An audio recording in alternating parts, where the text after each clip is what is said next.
다시 중단된 강의를 시작하도록 하겠습니다. 이제 질의응답 시간으로 질의응답은 저희 김흥동 교수님께서 진행을 해주실 예정이고요. 우선 사전에 받은 질문 내용 토대로 먼저 진행하도록 하겠습니다. 네, 다들 더운 여름날 잘 지내시는지 모르겠네요. 특히 김세희 교수는 오늘 휴가 중인데도 불구하고 이렇게 시간을 할애해서 좋은 강의를 해주셔서 정말 감사드리고요. 질문은 굉장히 여러 분들께서 질문을 많이 주셨습니다. 그래서 질문에 대해서 제가 아는 만큼 충분히 답변을 해드리도록 그렇게 하겠습니다. 김세희 교수는 휴가 중인데 제가 그냥 다 할 테니까 가족들하고 좋은 시간 보내시도록 그렇게 하셔도 될 것 같습니다. 네. 네, 오늘 감사합니다. 알겠습니다. 첫 번째 질문, 이제 드라베즈군으로 대마오일 복용 중인데 특별히 효과가 느껴지지 않는데 계속 복용을 해보는 것이 맞는지 궁금합니다. 라는 질문이시고요. 대마오일이 드라베즈군 아이한테 굉장히 효과적인 경우가 대개 한 10명 중에서 한 2명 정도, 두세 명 정도까지는 효과가 엄청나게 좋은 그런 변화를 보이는 경우들이 있습니다. 하지만 모든 아이들한테 전부 다 효과적이지는 못한다는 게 좀 실망스러운 점이고요. 되게 일반적으로 한 반 정도의 아이들한테는 아주 효과적이진 않더라도 그래도 어느 정도는 도움을 받게 되는 정도의 그런 효과를 보여주고 있는데 되게 약을 쓰기 시작하고 나서 한 3개월 정도까지 그런 변화가 진행이 될 수가 있기 때문에 효과가 없는데도 부작용이 특별한 그 대마 오일에 대한 특별한 부작용이 심하지 않은 상태라면 일단은 3개월 정도는 지켜보는 게 필요할 것 같고요. 3개월 사이에 효과가 없는 경우라면 굳이 약을 계속 쓸 이유는 없을 것 같습니다. 전체적으로 한 반 정도는 분명히 도움을 받고 그중에 반, 그러니까 전체의 한 20, 30% 정도는 엄청난 도움을 받게 되는 경우들이 있는데 그런 경우에 들어가지 않는다 그러면 굳이 약을 계속 쓰는 게 도움이 되지는 않을 것 같습니다.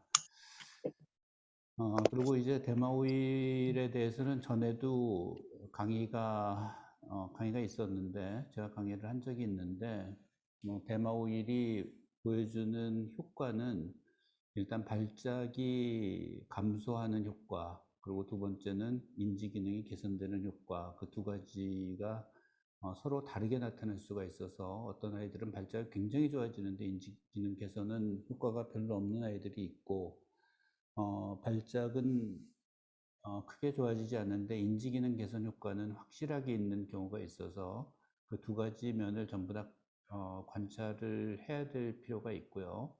그래서 한 3개월 정도 해봤는데 아이한테 크게 도움이 되지 않는다 그러면 그때는 중단을 하시는 게 맞을 것 같습니다. 연결된 질문으로 아직 말이 안 튀었는데 발화가 안 됩니다. 7살 여자아이고요.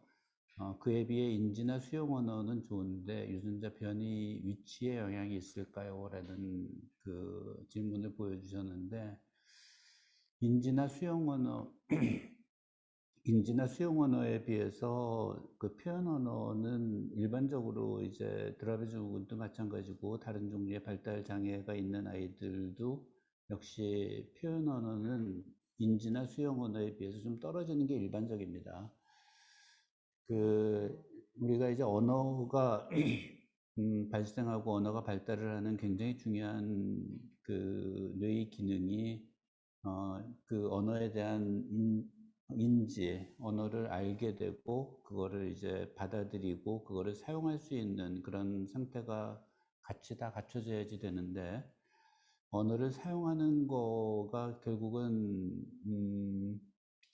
언어를 받아들이는 거하고 차이가 나는 게 이제 운동 기능하고 또 하나는 자꾸 말을 해보는 거에 의해서 언어가 발달을 하게 되는데 운동 기능이나 이런 쪽들의 기능이 다른 인지 기능을 담당하는 부분보다 약간 좀 떨어지거나 그랬을 때 특히 이제 언어 중추를 담당하는 언어 중추의 말의 표현을 담당하는 부분의 기능이 좀 더 떨어질 경우에 결국 표현 언어가 좀 떨어질 수가 있습니다. 근데 표현 언어가 떨어지더라도 수용 언어가 조금 더 발달이 되는 상태라면 그 수용 언어가 발달이 안 된 상태에서는 표현 언어는 당연히 떨어질 수밖에 없는데 어, 수용 언어가 발달이 돼 있는 상태라면 계속 그 언어 치료를 계속 하다 보면 어느 순간 언어 발달이 확 올라오는 표현 언어가 확 올라오는 그런 것들을 느끼실 수가 있습니다. 그래서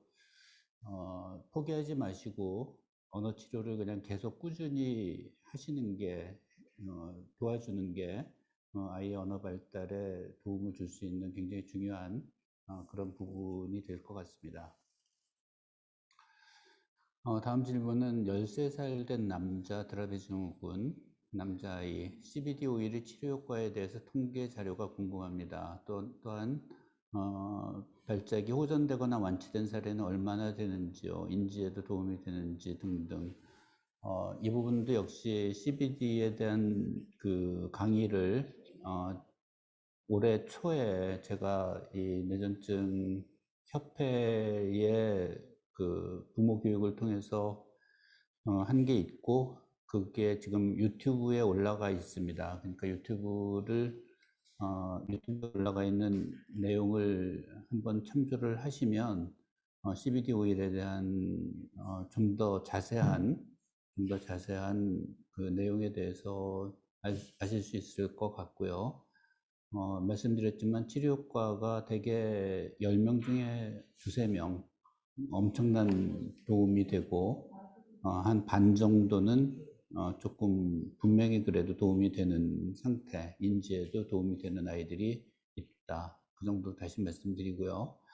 현재 임상 실험 중인 드라베 증후군 관련된 신약은 아까 김재 교수가 충분히 말씀을 드렸기 때문에 그 내용은 생략을 하고 성인이 되면서 발작이 줄거나 없어지는 경우도 있는지요? 라는 질문은 발작은 어릴 때 사실 아까 김재 교수의 발표 파일에도 있었는데 그 발작이 나이가 들면서 점차로 줄어드는 그런 성향, 그리고 어떤 종류의 발작은 언제 줄어들고 어떤 종류의 발작은 조금 더 오래 가고 이런 발작에 대한 그 연령에 따른 그런 빈도수의 변화 같은 것들이 일반적인 현상으로 대개 10살 정도 되면 발작이 상당히 많이 줄어들고요. 그리고 20살 정도 되면 더 줄어들고 이제 그런 경향을 보이고 있기는 한데 그런 경향이 뭐 모든 아이들한테서 100% 똑같은 경과를 보이지는 않기 때문에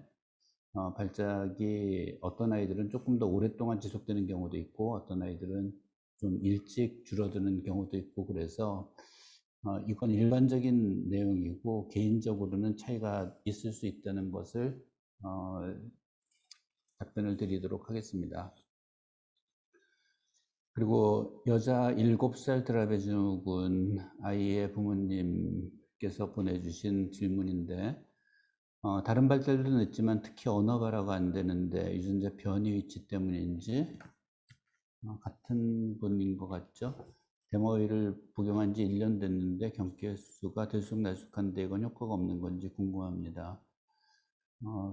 아까 한 말씀대로 질문에 대한 답변이 그냥 됐었을 거로 생각합니다. 1년 정도 효과가 없다 그러면 계속 유지를 하는 게 그렇게 바람직하진 않을 것 같고 만약 거꾸로 이제 효과를 확인하는 방법이 있겠죠. 약을 끊었는데 경기가 발작 횟수가 더 늘어난다.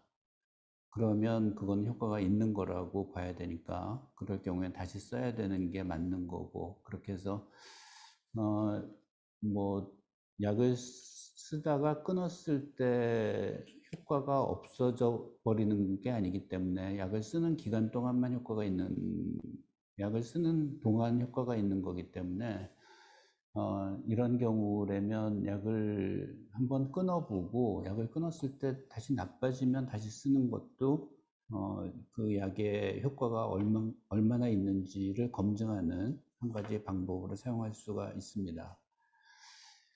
그 다음에 여자의 18살, 18개월 여자아이고, 드라이브 증후군, 지속적인 뇌전증을 가지고 있는 아이인데, 만 2세 전에 먹은 우리 아이의 경우 2세 이후에 CBD가 건강에 도움이 될까? 이거는 가능하겠죠.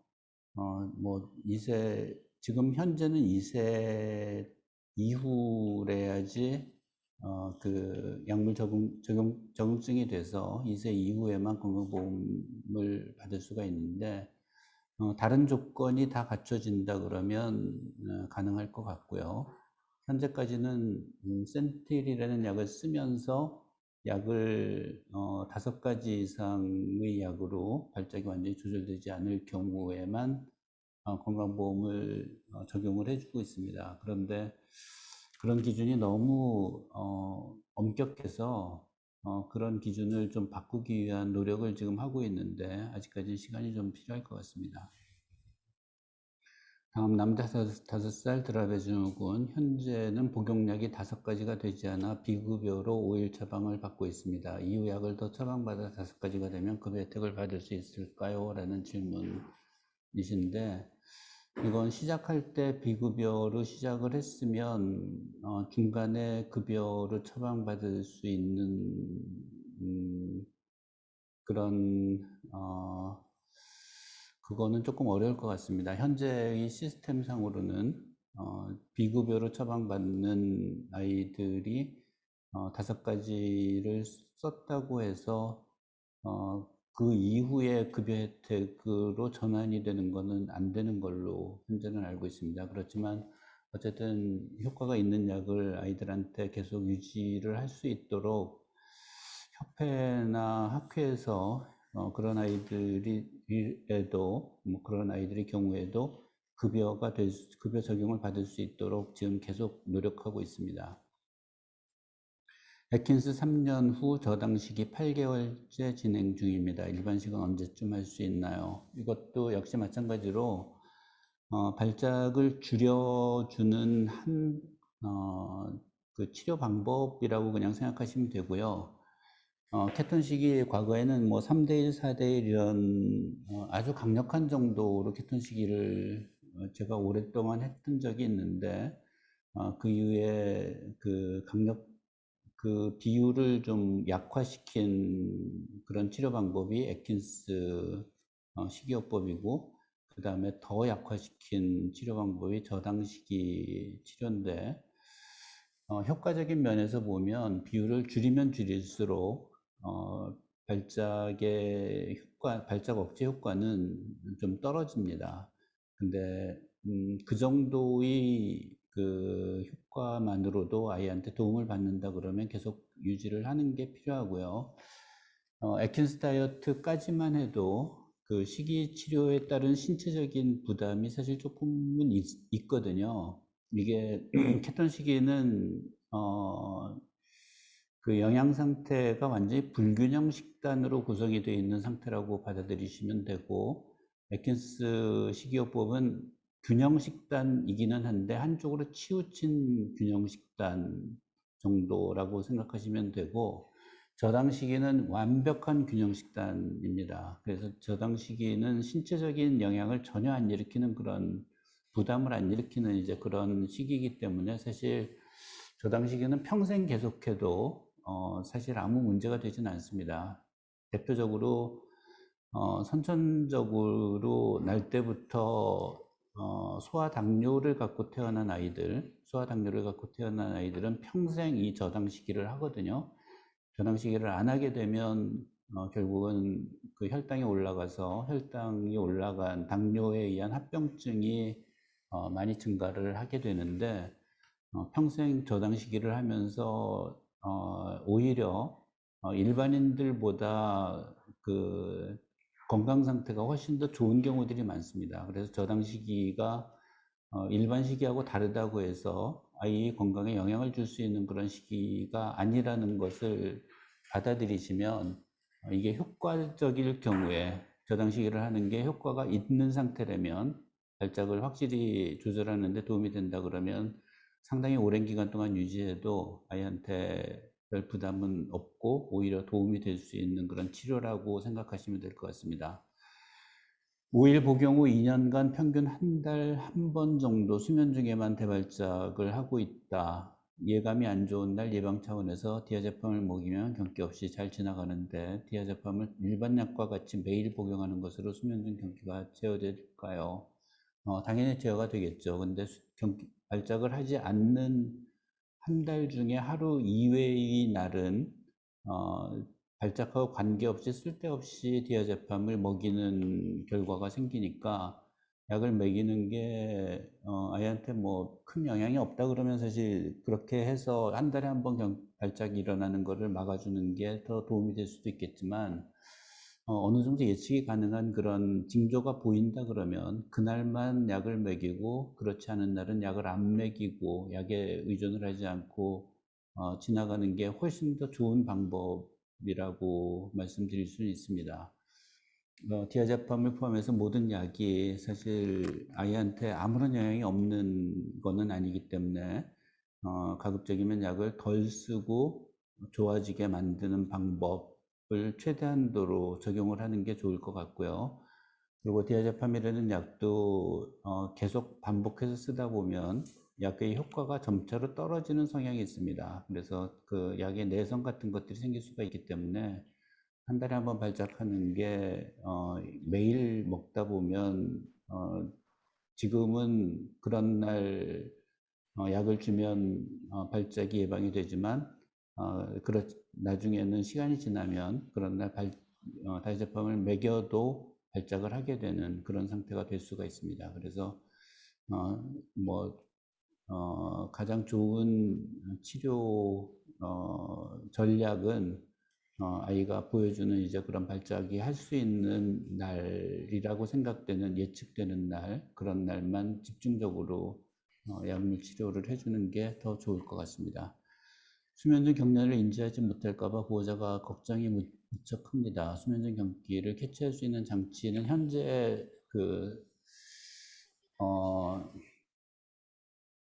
상품화되어 있는 장치는 없고요.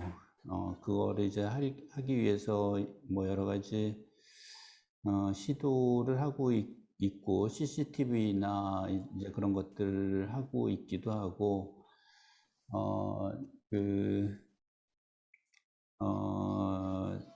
심박 심장 모니터죠. 모니터 같은 것들을 사용을 하거나 산소 포화도 모니터링 같은 것들을 하게 된다 그러면 발작을 할 때 그런 변화가 심장 박동수나 산소 포화도에 영향을 미치기 때문에 변화가 일어나는 것을 확인해서 알 수 있는 방법은 있는데 그런 것들이 가정에서 사용하는 게 현재까지는 그렇게 뭐 여러 가지 규제 같은 것들도 있고 그래서 그런 것들을 도와줄 수 있는 방법은 현재는 없습니다. 그래서 그런 시스템이나 도구, 장비 같은 것들을 미국에서는 이제 개발하고 있는 사람들도 있고 그래서 그 앱 같은 걸로 전자시계 같은 걸 차고 있으면서 그런 것들이 발작을 일으키면 그걸 통해서 이제 앱으로 이렇게 전달되는 그런 프로그램 같은 것들이 있는데 우리나라에서는 아직 상품화되거나 보급되어 있는 그런 것들은 없습니다. 그리고 드라베 증후군에서 경련이 성인이 되어서도 하나요? 성인이 될수록 발작의 횟수는 현저하게 줄어드는데 많이 심한 상태, 신체적으로 많은 부담이 생기는 그런 상태, 아주 고열이 난다거나 아니면 신체적으로 굉장히 많이 피로도가 심한 상태라든지 그렇게 좀 많이 안 좋은 상태에서는 성인이 됐다고 해서 발작이 없어진다고 말씀드리기는 어렵습니다. 다음 질문 주신 분은 10살 남자아이 드라베 증후군 학교 들어가면서 경련 횟수가 늘었어요. 시기가 맞게 케톤 시기를 중단하기도 했고요.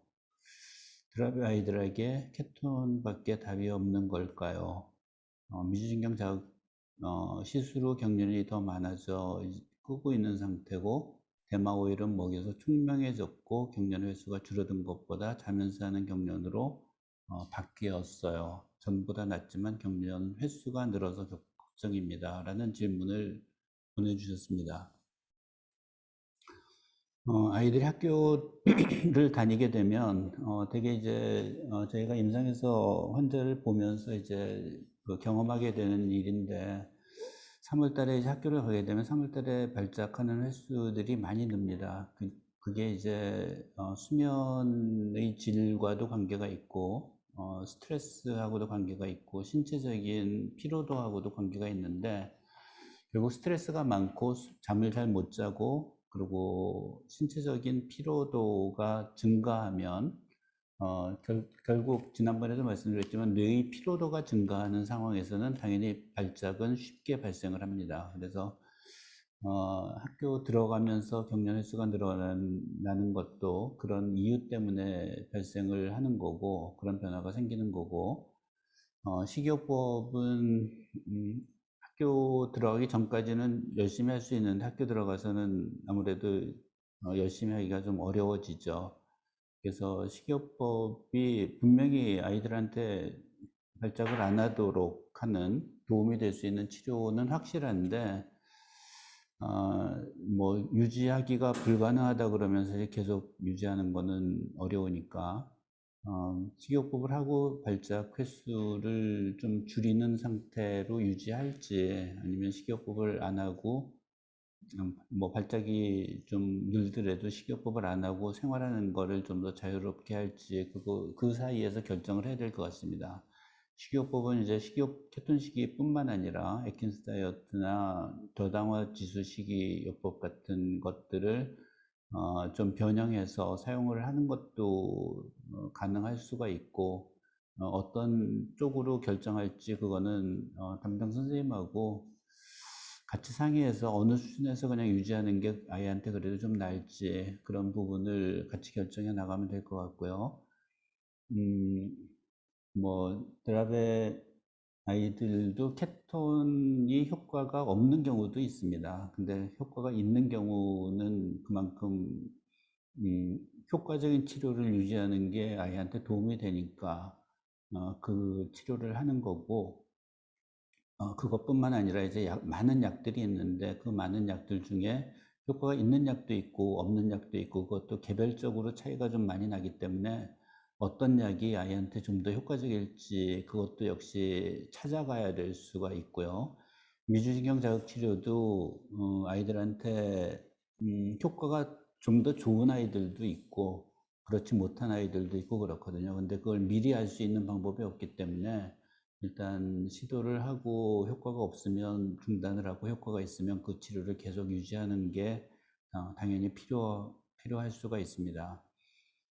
대마 오일이 먹여서 총명해진 거는 아이한테 어쨌든 대마 오일이 좋은 쪽으로 작용을 하고 있다는 얘기고 경련의 횟수가 줄어들진 않았지만 자면서 하는 경련, 낮에 깨어 있으면서 하는 경련에서 밤에 자면서 하는 경련으로 바뀌었을 경우에 결국 아이한테는 이거는 도움이 되는 거죠. 낮에 생활하다가 경련을 하는 것보다는 밤에 잘 때만 경련을 하는 게 아이가 일상생활을 하는 데는 훨씬 더 도움이 되니까 그리고 과거에도 낮에도 하고 밤에도 했었을 수 있는데 낮에 하는 경련이 없어지면서 밤에 하는 것만 확인이 될 수도 있습니다. 그래서 일단 경련이 생활하면서 하는 경련이 생활을 하지 않는 상태 수면 중에만 하는 경련으로 바뀌었다 그러면 그것도 아이한테 분명히 도움이 되는 거니까 그것도 안 하면 좋겠는데 안 하게 하는 방법들은 추가적인 다른 항경련 치료를 같이 적용을 하는 것을 역시 담당 선생님하고 같이 상의해서 결정을 하시기 바랍니다. 다음 8살짜리 남자아이 드라베 증후군, 항경련제 복용 중인 드라베 학령기 아동이 학습장애나 주의집중 관련 약을 같이 먹어도 되는지, 그런 사례가 있는지, 중복 복용으로 인한 부작용이나 효과 여부가 궁금합니다. 라는 질문이신데, 드라베 증후군 아이들이 인지기능이나 이런 행동 문제 같은 것들이 나이가 들면서 점차로 뚜렷하게 나타나는 경우들이 실제로 많이 있죠. 그래서 그런 문제가 있을 때 당연히 그런 문제들에 대한 해결 방법이 있는 경우라면 당연히 해주는 게 필요하고요.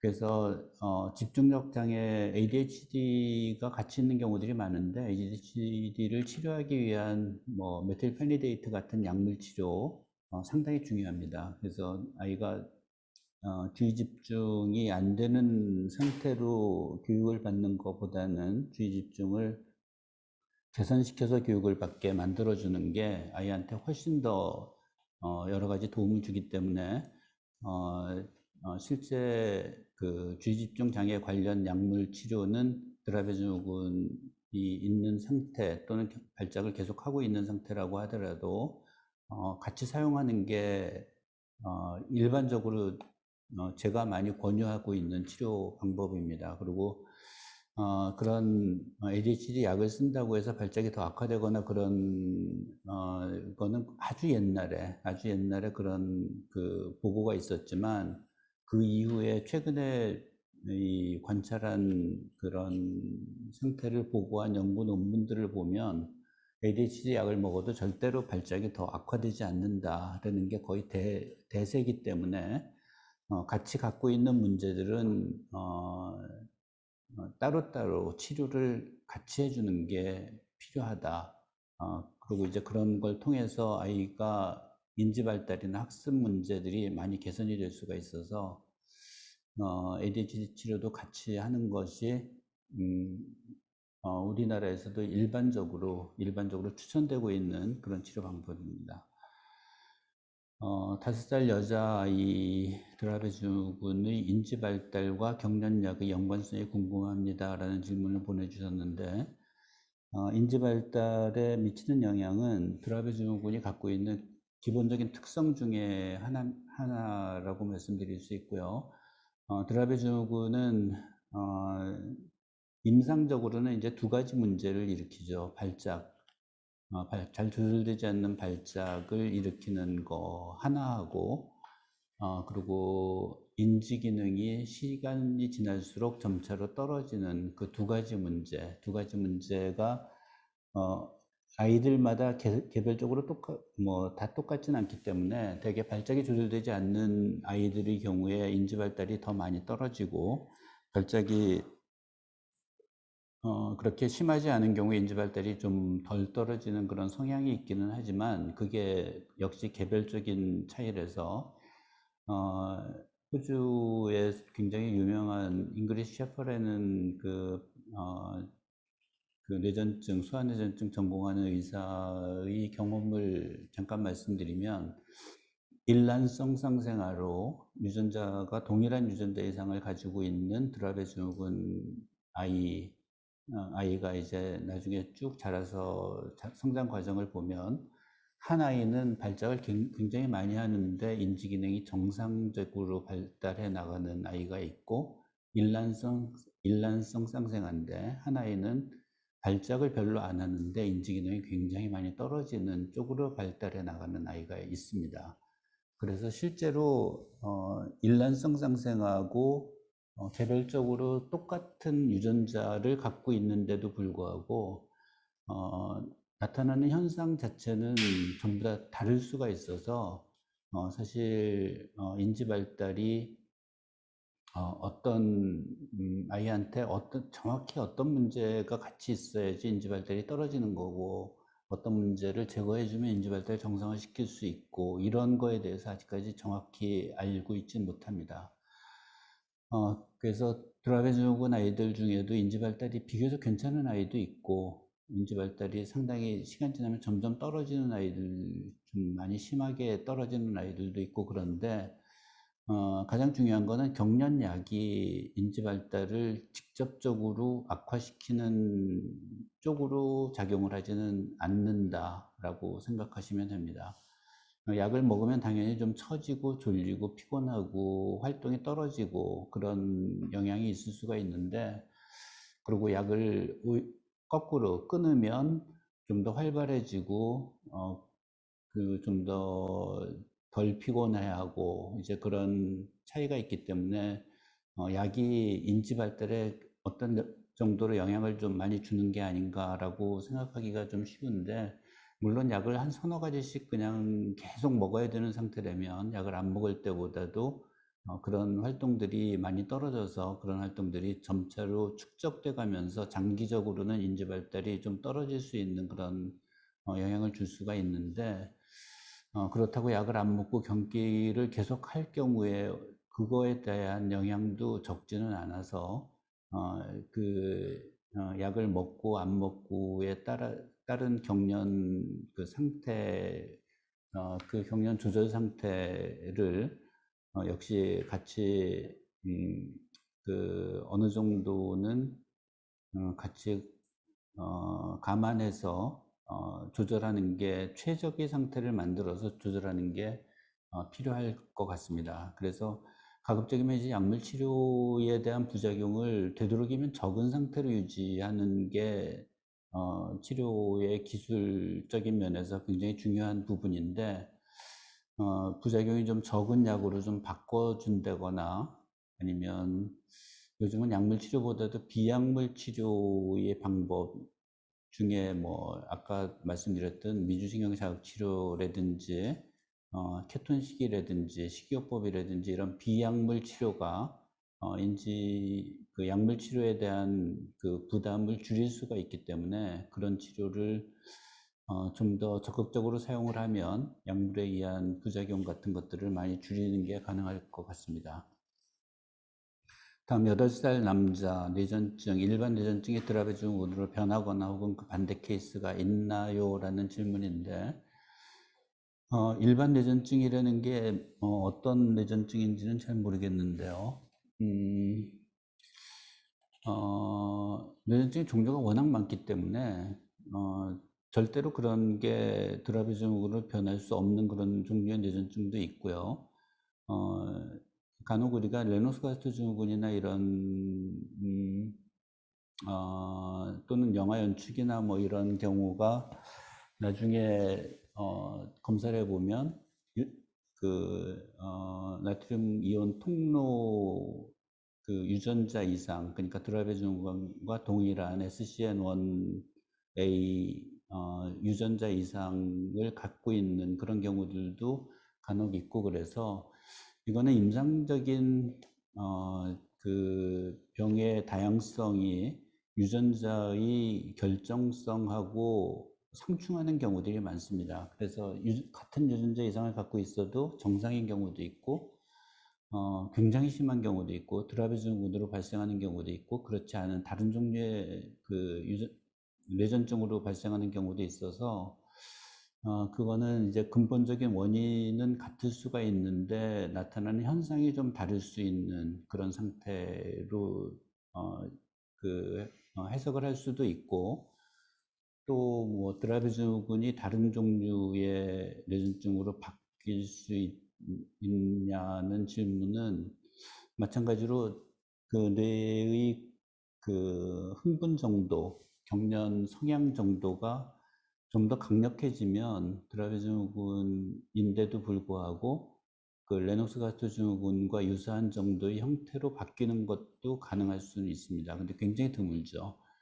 그래서 그 뭐 드라베 증후군이 특별하게 다른 종류의 뇌전증하고 특별한 차이가 있는 치료가 적용되는 그런 증후군은 아니고, 뭐 그 약물 치료나 이런 데서 약간의 차이가 있긴 하지만 전반적으로 발작을 억제하고 아이의 뇌 기능을 개선시키는 그 두 가지 측면에서 본다 그러면, 그 두 가지 측면에서 보는 치료의 방침은 어떤 종류의 뇌전증이라고 하더라도 거의 비슷하기 때문에 드라베 증후군이든 아니든 드라베 증후군이 다른 종류로 이행을 하든 안 하든 치료 방침에는 큰 차이가 없을 수가 있습니다. 그래서 그 상태에 따라서 집중해서 치료를 하는 게 일단은 제일 중요할 것 같고, 드라베 증후군이 다른 쪽으로 진행하거나 또는 다른 종류의 질환이 다시 드라베 증후군으로 변하거나 이런 거는 사실 그렇게까지 중요한 그 관점이라고 보기는 좀 어려울 것 같습니다. 남자 19살 드라베 증후군 일상생활 중 운동 변비약 복용 가능 여부. 변비약 복용은 아이 뇌에 어떤 영향을 주거나 그러지 않기 때문에 당연히 가능하고요. 간혹 이제 요즘 프로바이오틱스가 장의 운동을 좀 개선시키면서 장 운동이나 장 활동을 정상화시키는 거가 뇌에도 좋은 변화를 일으켜서 뇌의 기능 개선이나 발작 조절에도 영향을 좀 주는 걸로 그렇게 관계가 점차로 규명이 되고 있기 때문에 변비약이나 또는 이제 프로바이오틱스 사용 같은 것들은 직접적으로 100% 효과가 당장 나타나는 건 아니지만 그래도 어느 정도 아이의 증상 개선을 위해서 또는 뇌기능 개선을 위해서 사용해 보는 게 점차로 필요하다라는 쪽으로 지금 여러 가지 그 관찰 결과들이 학술적인 내용으로 발표가 되고 있습니다. 그리고 일상생활 중 운동은 충분히 가능한데 이 운동이 어느 정도의 견뎌낼 수 있는 것보다 약간 좀 강한 정도. 그러니까 그 정도가 이제 우리가 땀나고 숨차고 할 정도의 강도로 운동을 한다는 게 상당히 중요한데, 땀나고 숨차지 않는 정도의 신체 활동은 사실 아이의 체력을 키워나가는데 별로 도움이 되지는 않죠. 근데 이제 운동을 너무 많이 해서 운동에 의한 신체 활동이 너무 많이 늘어나게 되면 당연히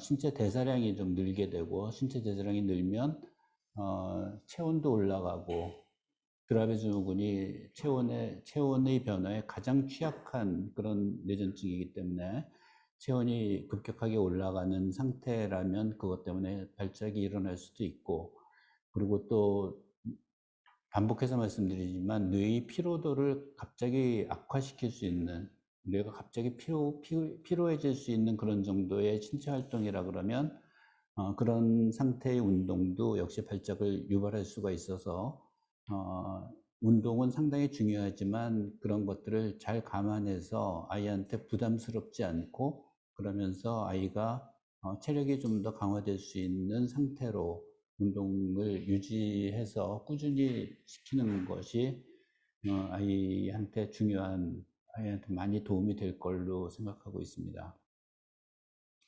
이제 기타 질문으로 초경을 하고 사춘기에 접어들었는데 앞으로 어떤 어려움이 더 있을지 알고 싶어요. 드라베 증후군 아이가 사춘기에 접어들은 걸로 생각이 되는데, 이 질환은 인지가 원래 안 좋은가요? 아니면 저희 애들만 인지가 안 올라가나요? PCDH 19 이래는 유전자 이상과 관련된 뇌전증 증후군이라고 밝혀주셨습니다. PCDH19이라는 그 유전자는 남자아이들한테는 병을 안 일으키는데 여자아이들한테만 병을 일으키는 그런 종류의 질환이고, 그 뇌가 정상적인 활동을 하기 위해서는 그 정보 처리를 할 수 있는 신경망이 잘 갖춰져야 되는데, 그 신경망을 갖추는데 신경망을 좀 느슨하게 만들어주는, 신경망이 제대로 갖춰지지 못하게 되는 그런 종류의 유전자 이상 질환입니다. 그래서 신경망이 잘 갖춰져 있을수록, 우리가 일상생활에서 그 경험하는 바로, 반도체 같은 것도 회로가 잘 갖춰져 있는 반도체는 컴퓨터를 사용할 때 컴퓨터의 기능이 굉장히 좋은 기능을 담당을 하지만, 그 회로가 잘 갖춰져 있지 않은 반도체를 사용할 경우에는 컴퓨터 기능이 굉장히 많이 떨어지듯이 뇌의 신경망도 역시 신경망이 아주 잘 갖춰져 있을 때 뇌의 기능이 좋아지고 신경망이 제대로 갖춰져 있지 않을 때 뇌의 활동이 좀 떨어지는 그런 현상들이 올 수밖에 없는데 그런 신경망들이 갖춰지는 시기가 대개는 이제 어릴 때 그런 신경망들이 많이 발달을 하게 되고 사춘기 때도 역시 신경망들이 많이 증식을 해서 잘 발달을 하게 되는 시기가 이 시기에도 그런 변화가 일어나게 되는데 그런 시기에 역시 신경망을 만들어가는 과정에 결함이 있다 그러면 결국 정상적인 아이들이 갖게 되는 신경망의 기능, 그러니까 뇌의 기능이죠. 뇌의 기능보다는 좀 떨어지는 현상들이 나타날 수 있을 것 같습니다. 그렇지만 이것도 역시 개별적인 차이가 워낙 많기 때문에 아이들이 그런 부분들을 어떻게 개선할 수 있을지 사실 임상적으로 이걸 담당하고 있는 의사들을 포함해서 의학자들이 많은 연구들을 해서 신경망을 잘 만들 수 있는 그런 방법들을 계속 좀 시도를 하고 있는데 아직까지 뚜렷한 정답이나 해답이 나와 있지는 않습니다. 그래서 아이가 뇌의 기능이 좀 떨어지더라도 좀 어느 정도 그런 것들을 잘 훈련하고 잘 살 수 있도록 도와주고 아이가 행복하게 만들어주고 그런 것들이 우리가 해야 되는 가장 중요한 일이 아닌가 그렇게 생각은 듭니다.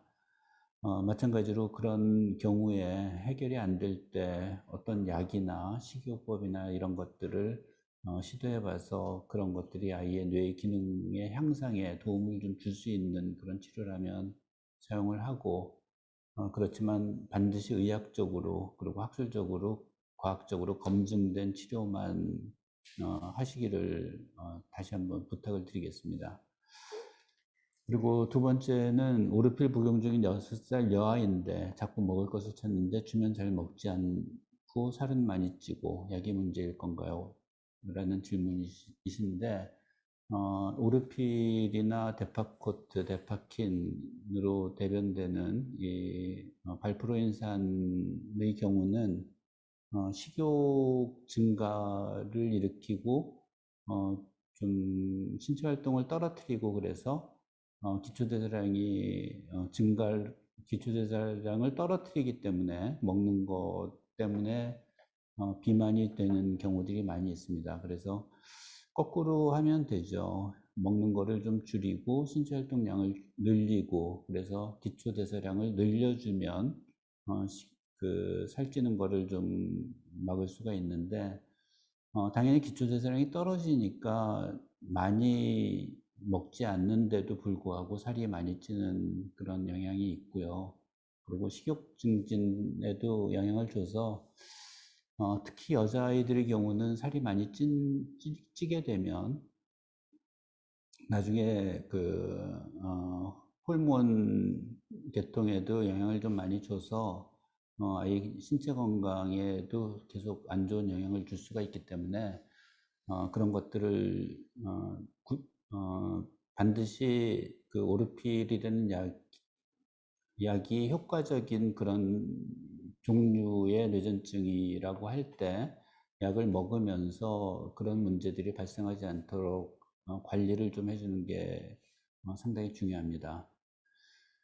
그리고 세 번째는 뇌전증이 언어 발달이나 성장 발달에 영향을 미치는 게 있을까요? 라는 7살 남자아이에 대한 질문인데 뇌전증은 종류가 워낙 다양하고요. 그리고 지금까지도 계속 그런 내용에 대해서 말씀을 드렸지만 뇌전증이 언어 발달이나 성장 발달에 미치는 영향이 심각한 종류의 뇌전증이 있고 그런데 영향을 전혀 안 미치는 뇌전증이 있습니다. 그런 전혀 안 미치는 뇌전증을 우리가 양성질환이라고 얘기를 하고 심각하게 영향을 미치는 종류를 이제 난치성 질환에 해당하는 뇌전증성 뇌병증이라고 따로 구분해서 사용을 하는데 드라베즈노군도 이런 뇌전증성 뇌병증, 그러니까 언어 발달이나 성장 발달에 영향을 미칠 수 있는 그런 종류의 병에 들어갑니다. 그 대표적인 게 이제 그 영화 연출이나 레녹스 가스트 증후군, 그리고 뭐 란다 클레프너 증후군 같은 이제 그런 종류의 질환들은 아이의 뇌 발달에 영향을 미치는 그런 종류이기 때문에 뇌전증을 적극적으로 치료해서 해결해 주지 않으면 발달이 악화가 될 거고, 그런 영향을 주는 종류가 아니라면 치료를 강력하게 하면 할수록 아이가 치료 때문에 갖게 되는 부담이 많이 있겠죠. 그래서 어떤 종류인지를 일단 알아야 되고, 어떤 종류, 그런 종류, 발달에 영향을 미치는 종류라면 치료를 아주 강력하게 해야 되고, 그렇지 않은 경우는 치료에 너무 집중을 하다 보면 치료 자체가 아이한테 부담이 될 수가 있기 때문에 그런 것들을 개별적으로 잘 판단해서 결정을 하는 게 아이 건강을 위해서 가장 좋은 방법이라고 말씀드릴 수 있습니다. 네 번째는 2020년 2월 대마오일 첫 사용 중 심하게 붓고 전해질 수치가 다 흔들려서 2주 만에 중단했고 21년 5월 두 번째 시도 중입니다. 평소 하던 깜짝깜짝 움찔움찔 놀라는 경기는 그대로인데 스스로 팔다리를 움직이는 자발적인 움직임이 조금씩 늘고 눈빛도 더 또렷해졌습니다. 특별한 부작용은 없는데 대마오일 계속 사용하는 게 맞나요? 일단 아이한테 좋은 변화가 있으면 그 좋은 변화를 계속 유지를 해줄 수 있는 방법이 그 방법이니까 계속 유지해 주는 게 맞죠. 그리고 첫 사용 시에 부작용이 있었던 게 뭐 다시 쓸 때도 항상 똑같은 부작용이 생길 거라는 그런 뭐 생기지 않을 수도 있으니까 그런 것 때문에 약을 다시 쓰는 거를 굳이 제한할 필요는 없을 것 같고요. 그리고 뭐 다시 써서 그런 문제가 생기면 다시 그냥 끊으면 되니까 모든 부작용은 약 때문에 생기는 부작용은 약을 끊고 나면 다시 회복되기 때문에 한 번 더 시도를 해보는 게 나쁠 것 같지는 않고, 그리고 실제로 시도를 했는데 눈빛도 더 또렷해지고 그런 부작용이 다시 생기지 않았다 그러면 그거는 그 당시에 있었던 부작용이기 때문에 이번에 다시 생기지는 않겠지만 그래도 어느 정도는 잘 관찰을 해야 될 것 같습니다. 그리고 이제 기적의 약처럼 대마오일에 대한 기대가 너무 컸던 걸까요? 스펙타클하게 경기도 멈추 기적같이 정상 발달하기를 기대했거든요. 그런 아이들이 분명히 있습니다. 말씀드렸듯이 10명 중에 한 두세 명 정도는 정말 엄청나게 좋아져서 이런 약을 왜 지금까지 안 썼나 그렇게 후회할 정도로 그런 아이들이 있는데 그런 아이들이 100%가 아니기 때문에 그래도 혹시 우리 아이가 그런 아이에 들어가지 않을까라는 거를 기대를 갖고 약물 치료는 한번 시도는 해봐야 됩니다.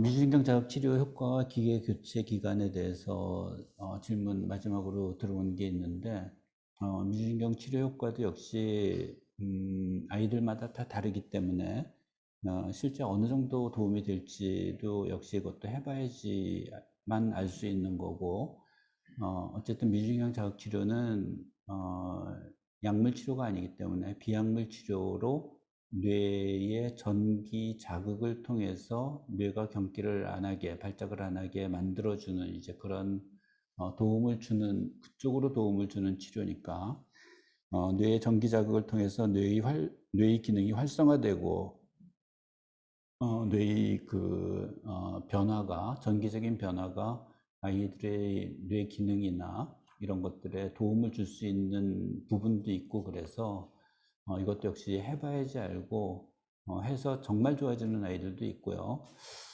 이것도 역시 10명 중에 1명 정도는 발작이 거의 없어지거나 굉장히 많이 주는 그런 정도의 효과를 보입니다. 그리고 적어도 반수 이상에서는 발작이 이 치료를 하기 전에 비해서 적어도 반 이상은 줄고 그리고 뭐 악화되는 경우도 간혹 있기는 한데 정말 드물고요. 악화되는 경우는 아마도 이 전기 자극이 수면하고 관계를 좀 일으켜서 수면의 질을 떨어뜨리고 이제 그런 것 때문에 악화가 되지 않나 그런 생각은 좀 드는데 어쨌든 이게 뭐 영구적으로 이렇게 그 조절이 불가능한 치료가 아니기 때문에 그런 문제가 있을 경우에는 어, 당연히 그 자극을 끄는 게 그렇게 어렵지 않으니까 자극을 끄고 지켜봤다가 어, 상- 아이가 적응을 하게 되면 다시 한번 시도를 하거나 그런 방법을 사용하는 게 가장 현명할 것 같고요. 그리고 기계 교체 기간은 대개 건전지의 지속 시간이 일반적으로는 한 8년에서 10년 정도 되는데 강한 전기 자극을 할 경우에는 그거보다 좀 짧아질 수가 있고, 조금 약한 전기 자극으로 계속 유지할 경우에는 그거보다 좀 늘어날 수도 있습니다. 그래서 이건 정기적으로 그 배터리, 건전지를 체크해 가면서 어느 정도 소진이 됐는지 외부에서 확인할 수가 있으니까 그런 것들을 확인해 가면서 어, 유지를 해주면 될 것 같고, 간혹 이제 그걸 확인을 못해서 그냥 건전지가 완전히 소진된 다음에 이제 확인되는 경우가 있는데, 건전지가 다 소진이 되고 나서 발작이 악화되지만 않으면 그냥 그대로 놔둬도 되고요. 건전지 소진이 돼가지고 자극을 안 줬을 때 발작이 악화되는 경우에는 건전지를 교체를 해서 그 치료 효과를 유지해 주는 게 필요할 수가 있습니다. 그래서 그것도 역시 마찬가지로 아이의 상태에 따라서 그런 결정을 해 나가는 게 필요할 것 같습니다. 그 사이에 답변 하는 중에 지금 추가적으로 질문을 보내주신 것들에 대해서 추가 답변을 드리겠습니다.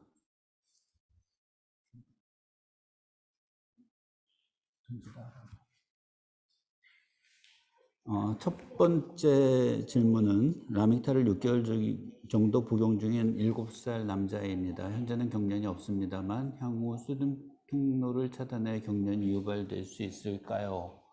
라는 질문인데 이거는 글쎄요. 드라베 증후군 아이의 경우인지 잘 모르겠는데 드라베 증후군이라고 하면 일반적으로 이제 라믹타를 사용을 안 하는 게 맞는 거죠. 일반적으로는. 그렇지만 어, 질문하신 분 지금 말씀을 해 주실 수가 있나요?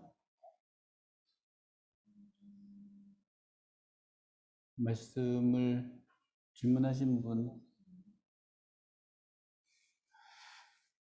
근데 드라베 증후군이라고 하더라도 라믹탈이 전체의 발작을 악화시키는 거는 아니고 이 움찔거리는 발작 있죠. 근간대 발작이라는 그 근간대 발작을 악화시키는 건 확실합니다.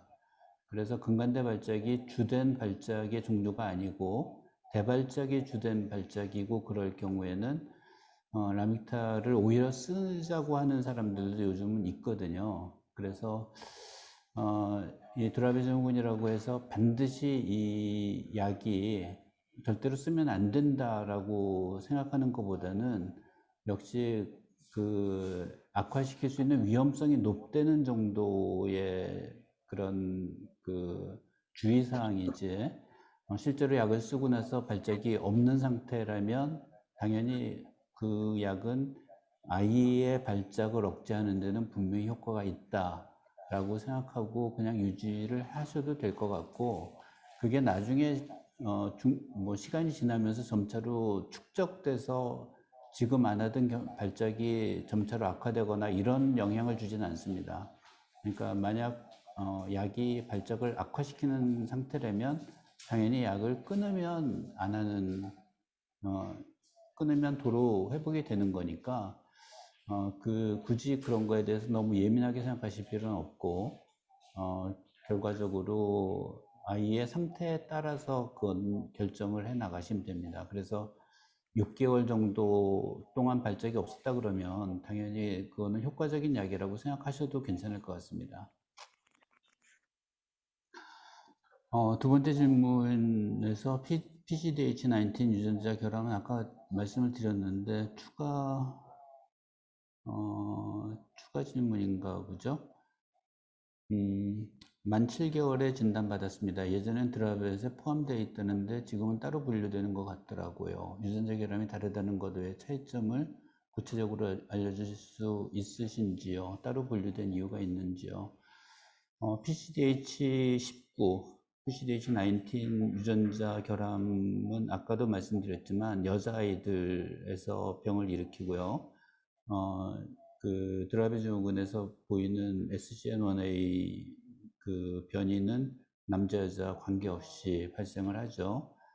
그리고 PCDH19 일단은 완전히 다른 병입니다. 겉으로 드러나는 현상들이 일부가 좀 비슷하다고 볼 수는 있는데 비슷한 경우로 이렇게 나타날 수도 있겠지만 일단은 병 자체가 완전히 다른 병입니다. 그래서 그 겉으로 드러나는 현상을 가지고 차이점을 구체적으로 구분하기는 어렵고 결국 유전자 이상을 그 유전자 진단을 통해서 그 차이를 확실히 확인하는 걸 구분해야 될 것 같고 결국 어떤 쪽의 치료는 결국 나타나는 증상에 따라서 결정을 하기 때문에 그 어떤 문제를 일으키고 있는 상태인지 그리고 유전자 이상이 있는 경우에 드라베 증후군이든 아니든 그런 경우에 나타나는 현상들이 개별적으로도 똑같은 차이가 있기 때문에 그런 현상들에 대해서 집중해서 치료를 하면 될 것 같습니다.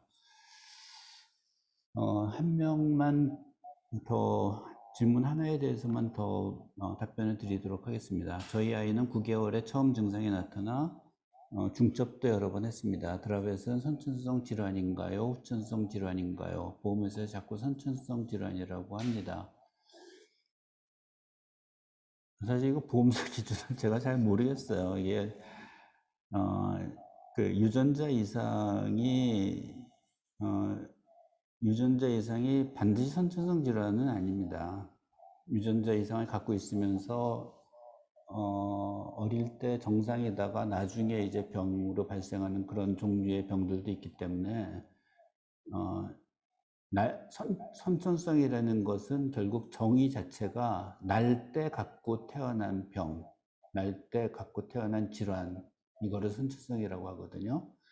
그러니까 드라베 증후군이 날 때 갖고 태어난 질환은 아니죠. 날 때 유전자 이상을 갖고 태어난 거죠. 유전자 이상을 갖고 태어나고 그 병은 나중에 발생하는 병이고, 뭐 예를 들어서 어른이 됐을 때 발생하는 당뇨병이나 고혈압 같은 것도 날 때 그런 성향을 갖고 태어나지만 40대, 50대 돼서 여러 가지 환경이나 이런 것들 영향에 의해서 병이 하듯이 드라베 증후군도 날 때 유전자 이상을 갖고 태어나지만 날 때부터 갖고 나오는 병은 아니다 라는 그런 논리로 대처를 하시면 될 것 같습니다. 그게 가장 좋은 대처 방법인 것 같아요.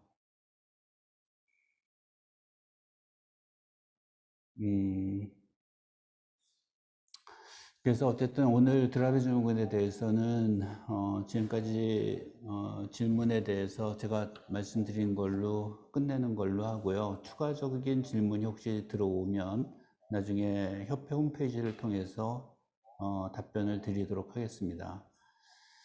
오늘 이렇게 끝까지 자리 지켜주시고 해주신 여러 그 환우 부모님들 다시 한번 감사 말씀을 드리고 이 더운 여름에 건강 잘 지키시고 잘 지내시기를 부탁을 드리겠습니다. 감사합니다. 네, 저희 뇌전증 드라베 증후군에 의해 질의응답을 해주신 김웅동 교수님께 다시 한번 감사의 말씀을 드리겠습니다.